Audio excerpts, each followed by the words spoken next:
أعوذ بالله السميع العليم من الشيطان الرجيم من حمده ونفخه ونفسه بسم الله الرحمن الرحيم والفجر وليال عشر والشفع والوتر واللیل اذا یسر هل فی ذلک قسم لذی حجر علم تر کیف فعل ربک بعاد ارم ذات العماد التی لم يخلق مثلها في البلاد وثمود الذين جابوا الصخر بالواد وفرعون ذي الأوتاد الذين طغوا في البلاد فأكثروا فيها الفساد والفجر، قسم ہے فجر کی۔ رات جب ختم ہوتی ہے اور صبح طلوع ہوتی ہے، جس کو صبح صادق کہتے ہیں، تو اس کو کہتے ہیں فجر۔ قرآن مجید میں اسی 30ویں پارے میں پہلے بھی صبح کے والصبح اذا تنفس، صبح کی قسم ہے جب وہ سانس لے، تو صبح کی قسم اللہ نے وہاں بھی اٹھائی ہے، اور وہاں لفظ صبح کہہ کے اٹھائی ہے، اور یہاں والفجر کہہ کے اٹھائی ہے۔ ولیال عشر، اور 10 راتوں کی قسم ہے۔ والشفع والوتر، اور جفت کی قسم ہے اور طاق کی قسم ہے۔ جفت کہتے ہیں اس عدد کو جو 2 پر تقسیم ہو جائے، اور طاق کہتے ہیں اس عدد کو جو 2 پر تقسیم نہ ہو۔ دنیا میں جو کچھ بھی ہے یا جفت ہے یا کیا ہے طاق، ہر عدد جو بھی ہے وہ جفت یا طاق دونوں صورتوں سے باہر تو نہیں ہے، یا وہ جفت ہوگا یا کیا ہوگا طاق۔ اور میں والشفعی، اور جفت کی قسم ہے، والوتر، اور طاق کی قسم ہے، واللیلی، اور رات کی قسم ہے، اذا یسر، جب وہ چلتی ہو، جب وہ کیا کرتی ہو، سرا یسری سرن، چلنا۔ سیر لفظ جو آپ نے استعمال کرتے ہیں، چلو بھائی سیر کرنے چلیں، تو کیا مطلب ہے؟ چلنے کے لیے چلے ہیں، کچھ چلتے ہیں، کچھ پھرتے ہیں، تو سیر بھی اسی سے نکلا ہے۔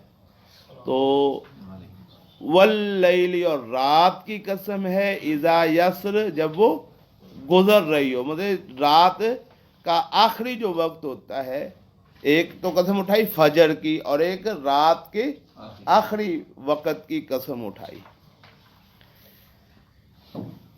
یہ 4 قسمیں اللہ رب العزت نے اٹھائی ہیں۔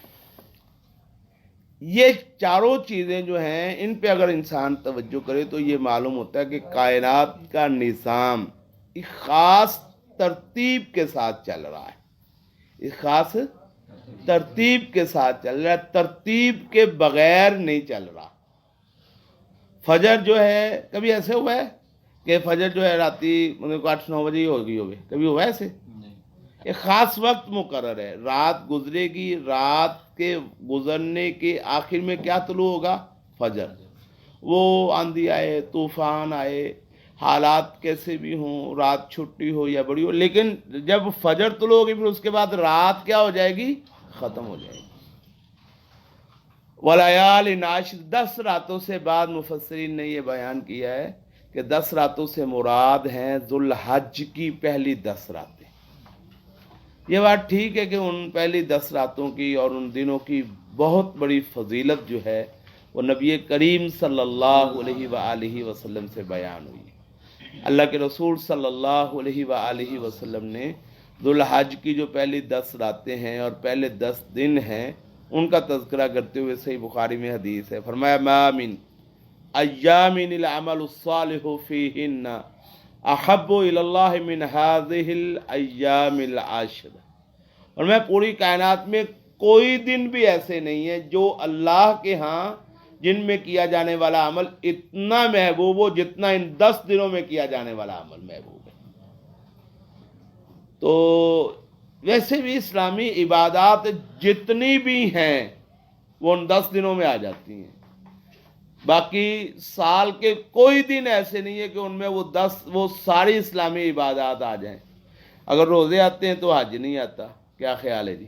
ہیں اگر حج آتا ہے تو پھر دوسرے عمل نہیں آتے، تو نماز بھی، روزہ بھی، حج بھی، زکوٰۃ بھی، بیت اللہ کا طواف بھی، قربانی بھی، جتنے بھی عمل ہیں کائنات میں نیکی کے ان 10 دنوں میں جمع ہو سکتے ہیں۔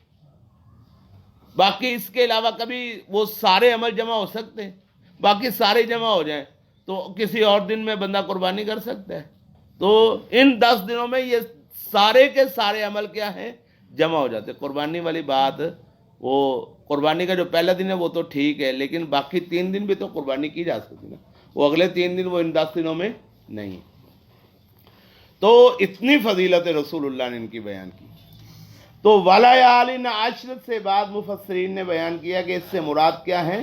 ذوالحج کی ابتدائی 10 راتیں، لیکن یہاں پہ اللہ نے خاص تو نہیں کی نا، عام ہے، تو عام سے مراد وہ 10 راتیں بھی ہو سکتی ہیں، باقی کسی بھی مہینے کی 10 راتیں مراد ہو سکتی ہیں۔ مہینہ 3 دہائیوں میں تقسیم ہوتا ہے۔ رسول اللہ صلی اللہ علیہ وسلم نے فرمایا شہر ہاکذا و ہاکذا و ہاکذا، مہینہ اتنے دنوں میں اتنے دن کا اور اتنے دن کا ہوتا ہے۔ کتنے ہو گئے ٹوٹل؟ 30۔ اور پھر دوبارہ آپ نے فرمایا کبھی مہینہ اتنے دن اور اتنے دن ہوتا ہے، ایک انگلی آپ نے فولڈ کر لی، پھر کتنے دن ہو گئے؟ 29۔ اور منا امت امیہ، ہم سادہ لوگ ہیں، پڑھے لکھے نہیں ہیں، لا نکتب ولا نحسب، نہ ہمیں حساب آتا ہے نہ ہمیں لکھنا پڑھنا آتا ہے، تو سادگی کے ساتھ ہمیں پتہ مہینہ یا 29 کا ہوگا یا کیا ہوگا؟ 30 ہوگا۔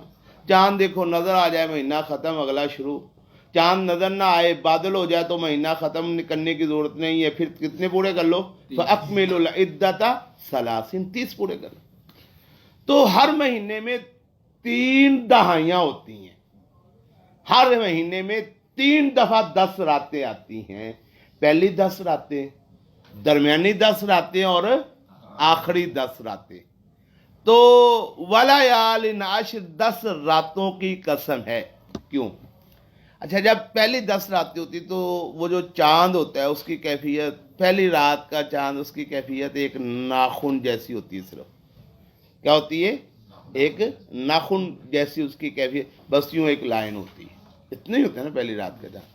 پھر وہ بتدریج بڑا ہوتا ہے، بڑا ہوتا ہے، بڑا ہوتا ہے، بڑا ہوتا ہے، اور جناب آخری جو پہلی 10 راتوں کی جو 10ویں رات ہوتی ہے اس میں چاند اچھا خاصا بڑا ہو چکا ہوتا ہے، روشن ہوتی ہے تقریباً کافی ساری وہ رات کیا ہوتی ہے۔ تو ایک پوری ترتیب کے ساتھ چاند چھوٹا پھر بڑا پھر بڑا پھر بڑا، ایک پوری ترتیب کے ساتھ ایک نظام چل رہا ہے۔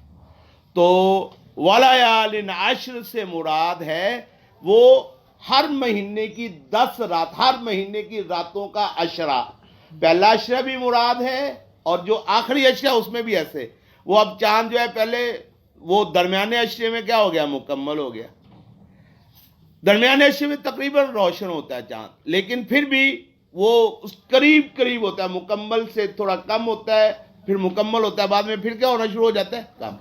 اور آخری عشرے میں پھر وہی کیفیت، پھر وہی حتیٰ عاد کالعرجون القدیم، جیسے اللہ نے سورہ یاسین میں فرمایا حتیٰ کہ پھر وہ جناب جہاں سے شروع ہوا تھا وہیں پہ آ جاتا ہے۔ تو ایک ترتیب ہے جو پورا مہینہ چاند میں رہتی ہے۔ فرمایا والفجر، فجر کی قسم ہے، ولیال عشر، اور 10 راتوں کی قسم ہے، والشفع والوتر، اور جفت کی قسم ہے اور طاق کی قسم ہے. یہ جفت اور طاق بھی ایک ترتیب ہے. ایسے نہیں ہو سکتا کہ جفت آئے اس کے بعد پھر بھی جفت آئے. کبھی ہوا ایسے جی؟ دو کے بعد پھر دوبارہ جفت آ سکتا، پھر کون آتا ہے؟ طاق آتا ہے. پھر کیا آتا ہے؟ تو یہ بھی دنیا میں جتنے مرضی ریاضی دان اور حساب دان اکٹھے کر کے وہ کوشش کر لیں، سارے کلیے لگا لیں، ساری مساواتیں لگا لیں، سارا زور لگا لیں، ایسے نہیں ہو سکتا کہ طاق کے بعد پھر طاق آ جائے، جفت کے بعد پھر جفت آ جائے. اوپر جاتے ہوئے بھی ترتیب یہی رہے گی اور واپسی پر بھی ترتیب 10 پھر 9 پھر 8 پھر 7، ترتیب وہی ہے. جفت کے بعد طاق اور طاق کے بعد جفت.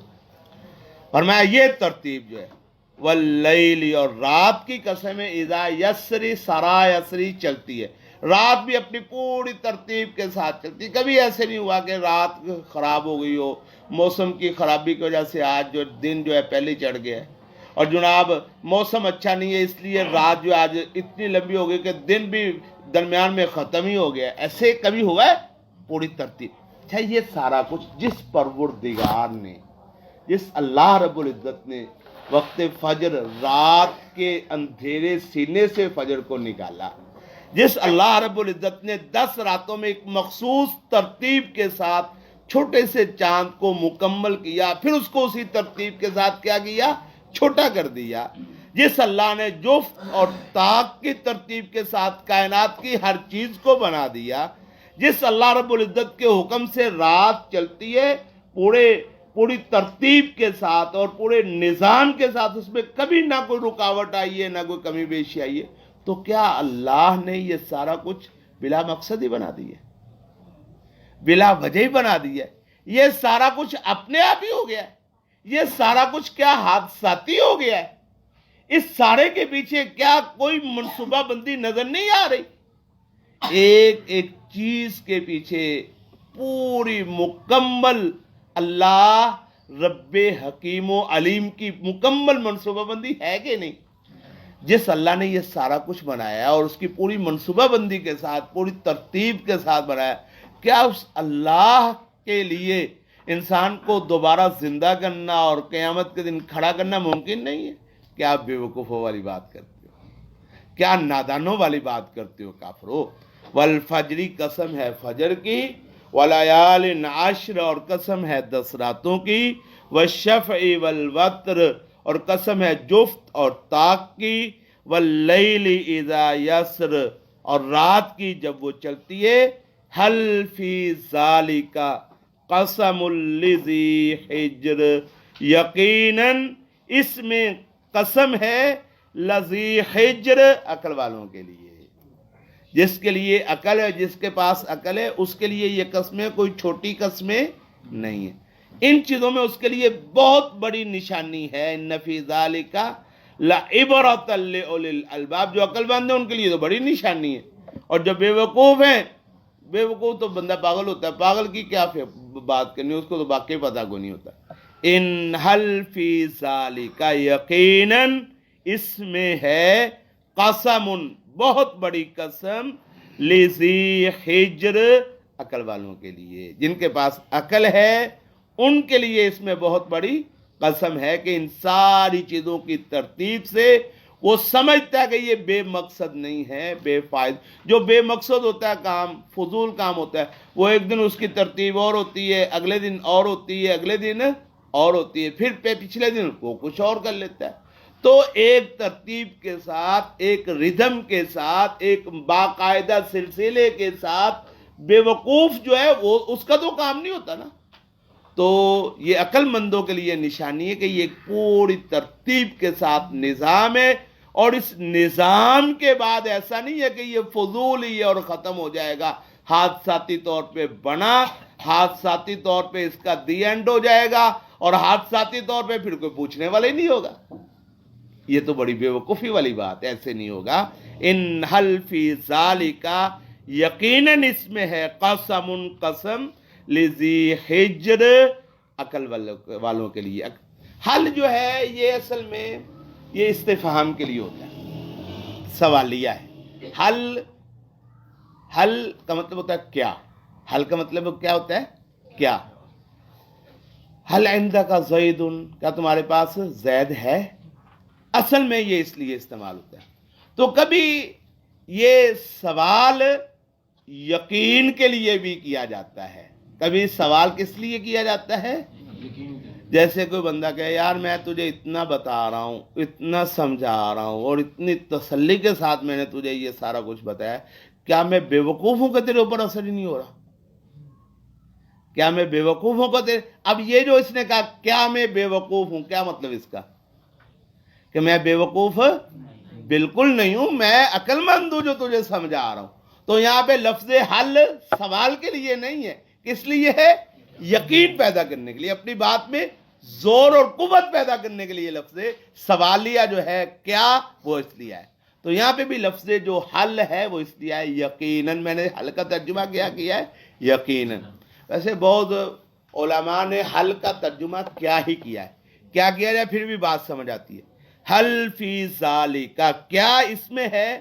قسم، بڑی قسم، لجی حجر، عقل والوں کے لیے مطلب ہے کہ یقیناً بڑی قسم ہے کہ اتنی بڑی بڑی شاندار باتیں اور اتنی ترتیب کے ساتھ اللہ نے جو دنیا بنائی ہے، قسم اس میں عقل والوں کے لیے یقیناً کیا ہے؟ بڑی قسم. علم تارا، کیا تو نے نہیں دیکھا؟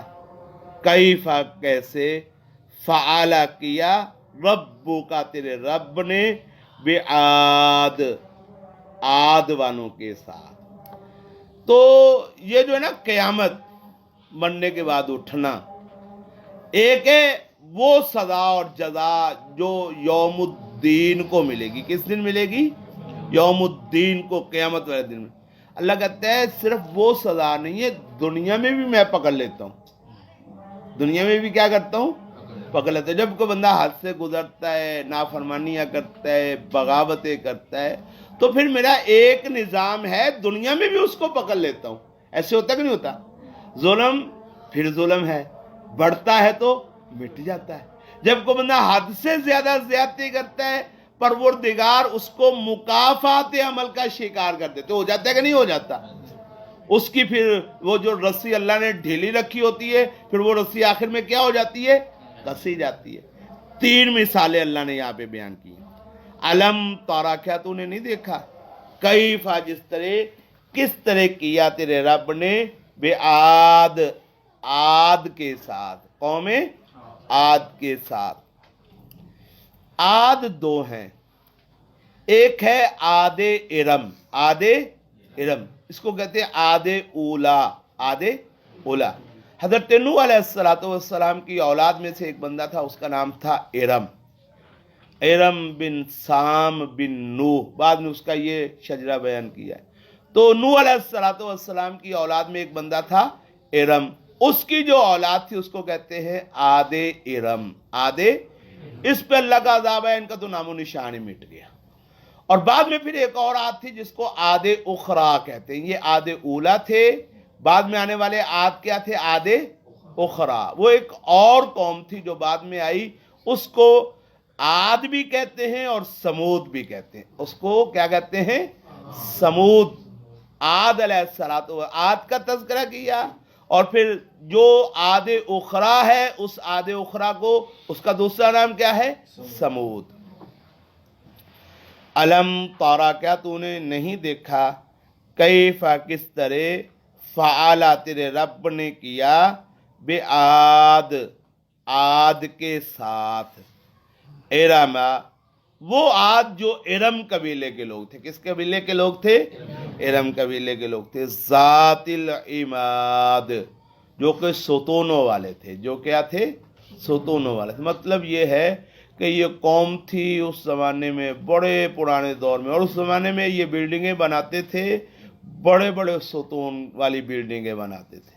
قرآن مجید میں سورۃ الحاقہ میں اللہ نے ارشاد فرمایا نا کہ جب وہ گرے تھے، کأنہم اعجاز نخل خاویہ، وہ گرے بڑے ایسے معلوم ہوتے تھے کہ گویا کہ کھجوروں کے بڑے بڑے تنے گرے ہوئے. تو اب جو بندے کھجوروں کے بڑے بڑے تنوں کے برابر ہوں گے، انہوں نے جو اپنے لیے بلڈنگیں بنائی ہوں گی وہ کتنی اونچی ہوں گی. ہمارے ہاں جو ایوریج بندہ ہوتا ہے اس کا قد ہوتا ہے 5 feet 4 inch 5 inch 6 inch. 6 feet والا بندہ تو میرا خیال ہے وہ کم ہی ہوتا ہے.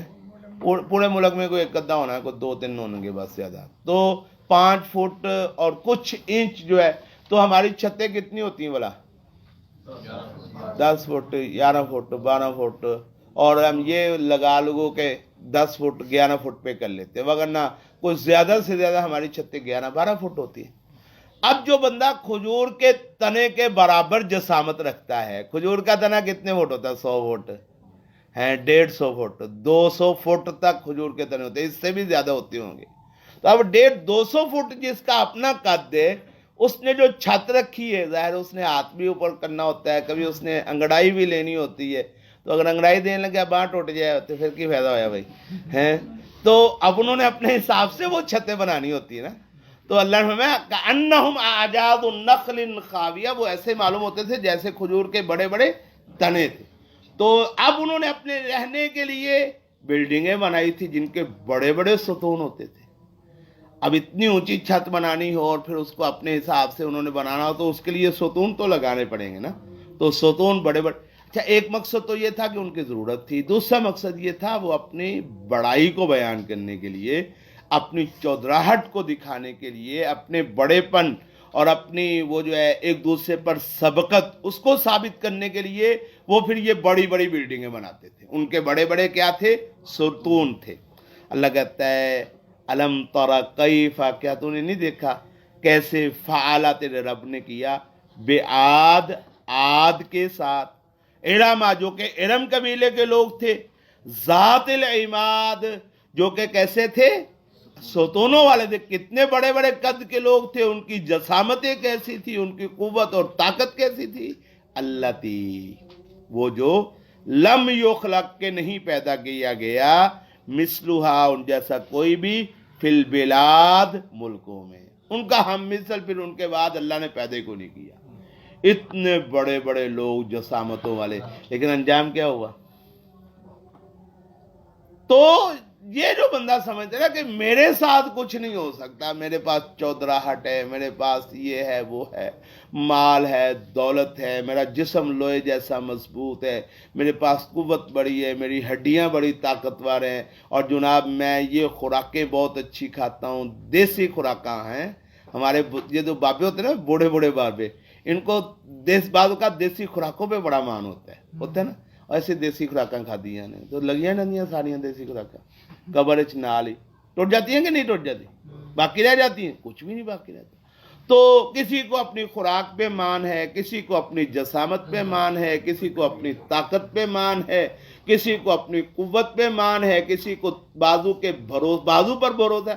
لگتا ہے نہیں کچھ بھی نہیں ہو. کیا دیکھا نہیں ہم نے عاد والوں کے ساتھ تیرے رب نے کیا کیا؟ ارم ذات العماد، وہ ارم قبیلہ جو کہ ستونوں والے تھے. التی، وہ جو لم یخلق پیدا ہی نہیں کیا گیا زمین میں، ان جیسا کوئی زمین میں اور شہروں میں پیدا ہی.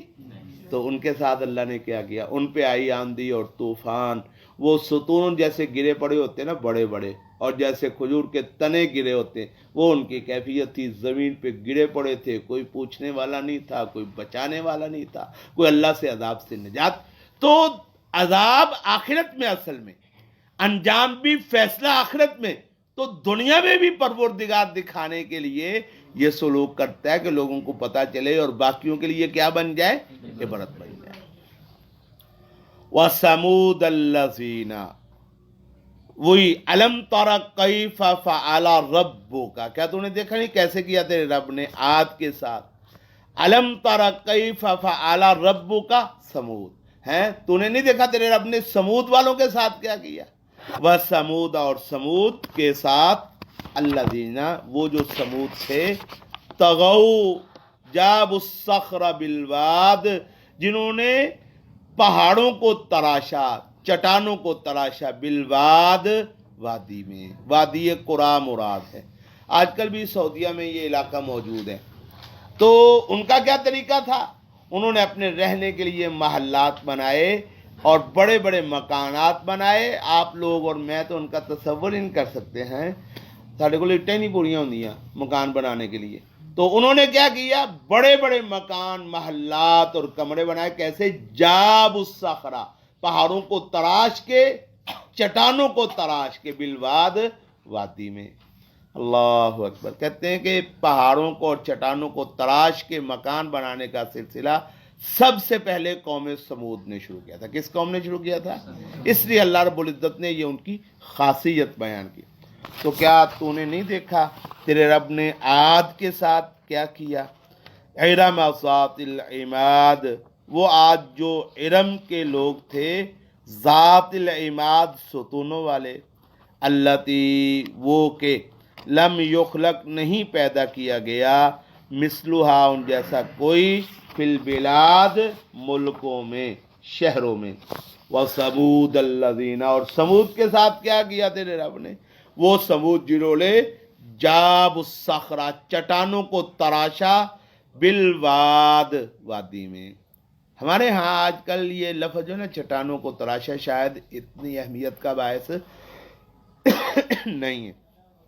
ہمارے یہاں پاس اوزار بڑے ہیں، مشینیں بڑی ہیں، بڑی بڑی جناب کرینے ہیں اور بڑی بڑی مشینیں ہیں. آج کل تو مسئلے کو نہیں ہے. تو ذرا تصور کیجئے، محمد الرسول اللہ صلی اللہ علیہ وسلم تقریباً 1500 سال ہو گیا رسول اللہ کو اس دنیا میں تشریف لائے ہوئے ہیں، 1400 اور کچھ 1450 سال. تو اس سے بھی کئی ہزار سال پہلے تصور کیا جا سکتا ہے اس بات کا ہے؟ اور پھر اس بات کا تصور آج کل بھی، یہ جو پہاڑی علاقے نا، ان پہاڑی علاقوں میں ایک سڑک بنانی ہو تو پہاڑ کی کوئی چٹان آ جائے تو چٹان کو توڑ کے پھر سڑک اور راستہ وہاں سے نکالنا، اس پہ کئی مہینے لگ جاتے ایک ایک چٹان پہ. حالانکہ اوزار اور ہتھیار اور مکینک اور مشینری بہت زیادہ ہے، پھر بھی ایک ایک چٹان پہ کئی مہینے لگ جاتے کہ نہیں لگ جاتے؟ اب دیکھو کتنے سال ہو گئے. مجھے یاد ہے ہم کئی دفعہ گئے ہیں. یہ سگدو کا علاقہ جو ہے، یہ گلگت سے لے کے سگدو 6 گھنٹے کا سفر ہے.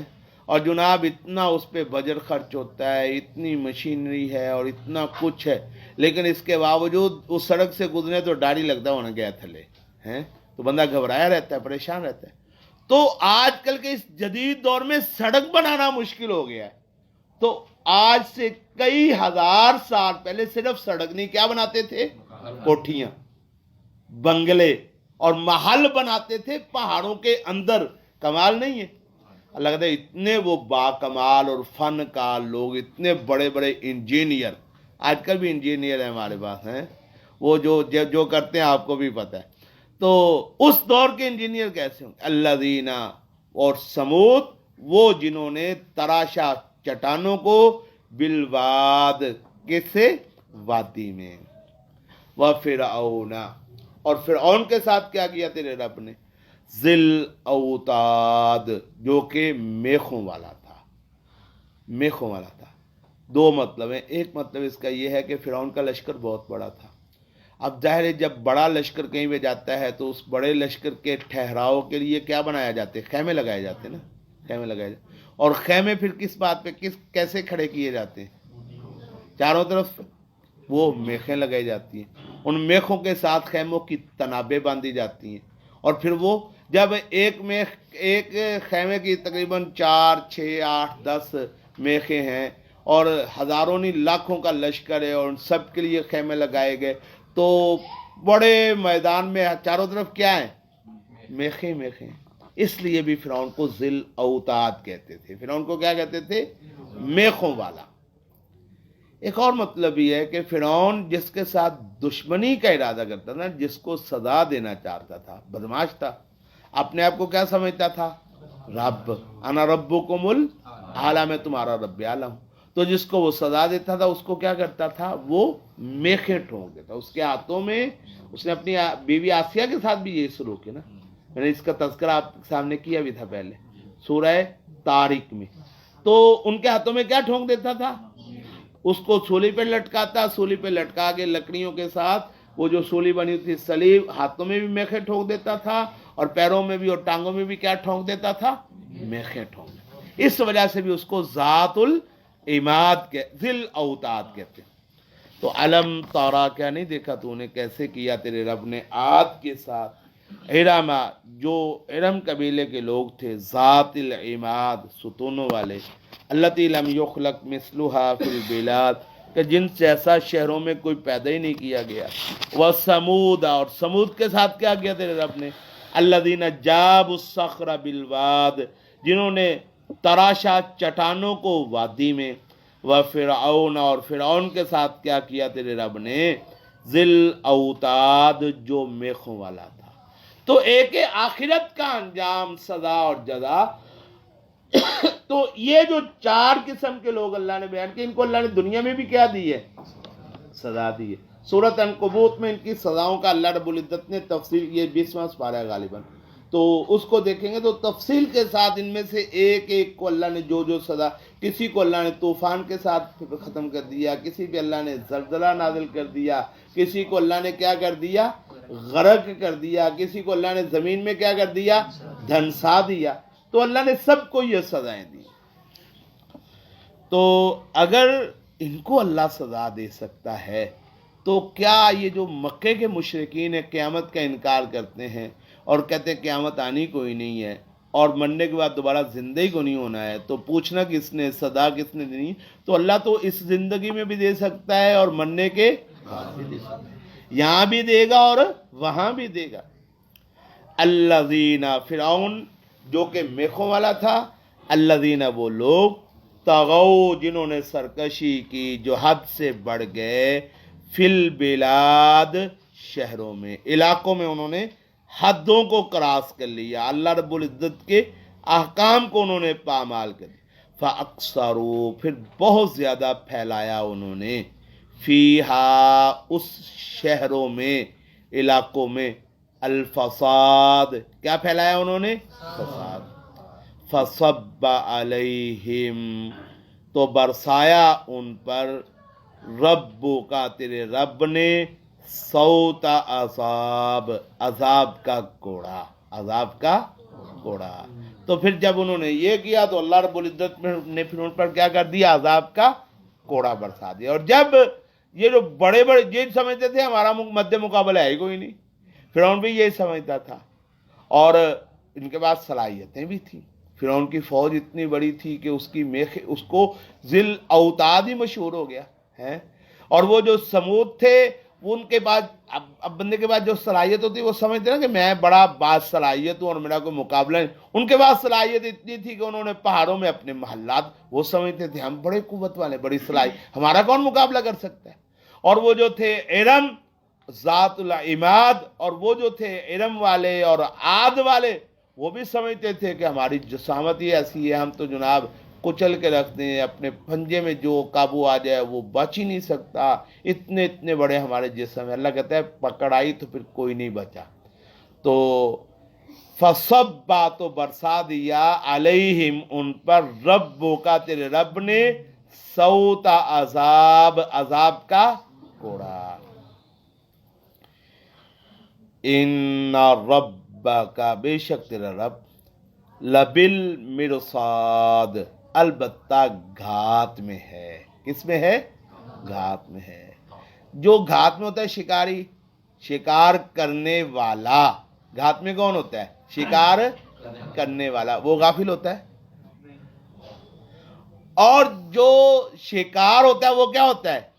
غافل ہوتا ہے، اس کو فکر ہی کو نہیں ہوتی، اس کو فکر نہیں ہوتی۔ تو شکار کرنے والا غافل نہیں ہوتا، اس کا مطلب تمہارا رب غافل نہیں ہے۔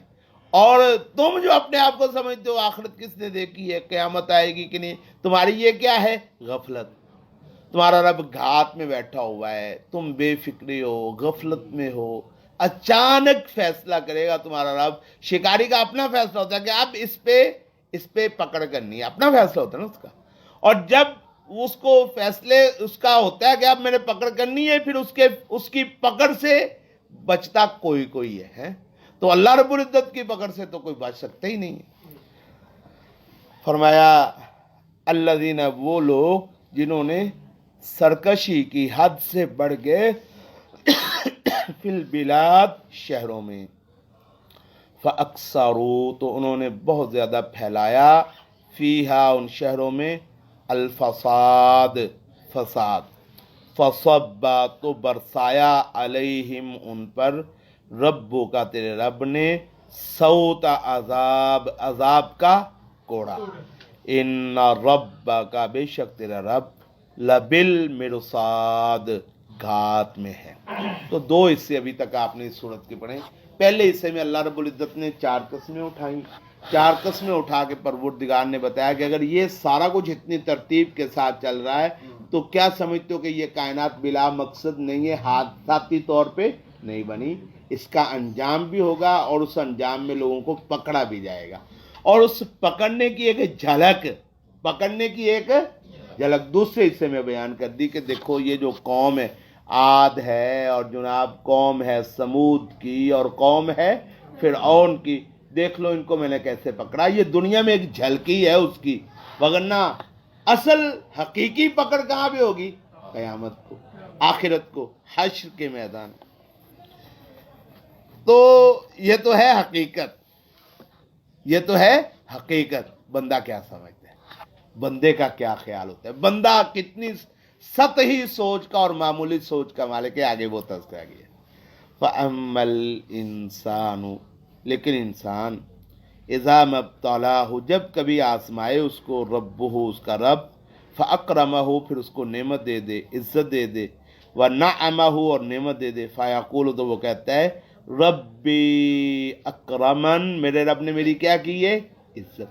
بندہ امیری کو سمجھتا ہے کہ یہ میرا اللہ کے ساتھ تعلق خوبصورت ہونے کی دلیل ہے۔ جس کے پاس پیسہ زیادہ ہو جائے وہ سمجھتا ہے میرا اللہ کے ساتھ معاملہ کیا ہے، ٹھیک ہے تو اللہ نے مجھے اتنا نوازا نا۔ ہمارے پاکستان میں ایک وہ صدر تھا، پتہ نہیں کدھر چلا گیا ہے، وہ کہتا تھا میرا اللہ کے ساتھ معاملہ ٹھیک ہے تو اللہ نے مجھے، جناب نا تم کہتے ہو کہ یہ ایسا ویسا ہے، ایسا ویسا، اللہ نے مجھے ایسے حکمران بنا دی ہے، کہتا تھا نا اللہ نے مجھے اتنی قوت دے دی ہے، طاقت دے دی، اور جناب میں نے یہ کر دی۔ وہ طاقت قوت کدھر گئی بھائی؟ رہ گئی باقی؟ تو بندہ یہ سمجھتا نا کہ مجھے اللہ نے مال دے دیا ہے، دولت دے دی ہے، کوئی آخر میرے اندر چیز ہے تو دی ہے نا، یہ غلط فہمی ہوتی ہے۔ اچھا، جب بندہ اللہ رب العزت کسی کو تکلیف دیتا ہے، کوئی مصیبت دیتا ہے، غربت کے ساتھ آزماتا ہے، پریشانیوں کے ساتھ، تب وہ سمجھے کہ یار میرے اندر کچھ نہیں ہے اس لیے میں ایسے ہوں، یہ بھی غلط فہمی ہے۔ یہ بھی کیا ہے؟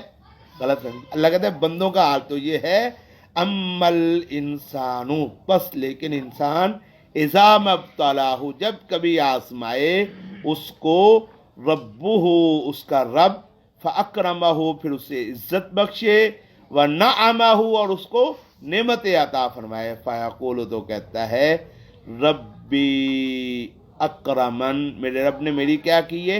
عزت کی ہے۔ حالانکہ عزت یہ نہیں ہے کہ اللہ مال دے دے، یہ تو آزمائش ہے۔ یہ کیا ہے؟ کسی کو اللہ دے کے آزما لیتا ہے، کسی سے اللہ چھین کے آزما لیتا ہے۔ باقی انشاءاللہ اگلے ہفتے پڑھیں گے، پھر 15 آیتیں پڑھی ہیں۔